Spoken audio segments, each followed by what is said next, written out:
The SDF is an alliance of militias fighting with the US or alongside the US-led coalition while Russia backs the Syrian regime. Give us an idea of sort of the geopolitical significance of this situation.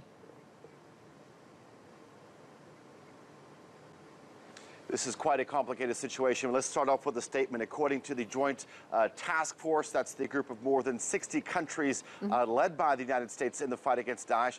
Their statement says, as you said, the Russian forces struck coalition targets near Deir Ezzor in eastern Syria earlier on Sunday. Now, the coalition targets were identified as Syrian Democratic Forces. As you said, this is the U.S.'s main ally on the ground in Syria, and it's also a group that's mostly made up of YPG elements, which is, according to Turkey, the Syrian offshoot of the PKK. Now, the statement released pointed to several SDF fighters being wounded, as you said, but nothing much more than that. From the looks of it, the coalition commander, the U.S. commander, is hinting towards a non-escalation to the situation. The U.S. commander said that we put full efforts into preventing these unnecessary type escalations among forces that share Daesh as the common enemy.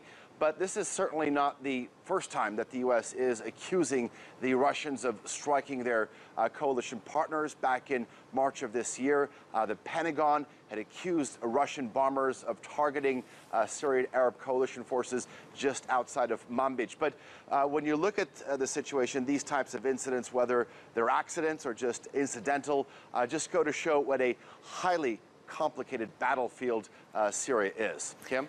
Alican, as you mentioned, the two sides are meant to have a common enemy in fighting Daesh. Without putting it too simply, how do they stay out of each other's way? I mean, is there much coordination or any talk of an official demarcation line?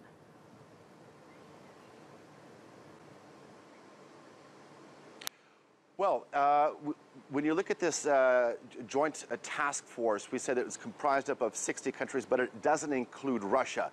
Back in 2015, late 2015, when Russia entered Syria's civil conflict, officially entered Syria's civil conflict, the Americans and the U.S. said that they were collaborating together in terms of sharing information, where their forces were, not only their forces, but also the forces that they supported. So, and they've had a couple of skirmishes in the past in terms of accidental hits, but in terms of sharing information, this is something that's been going on for more than 2.5 years.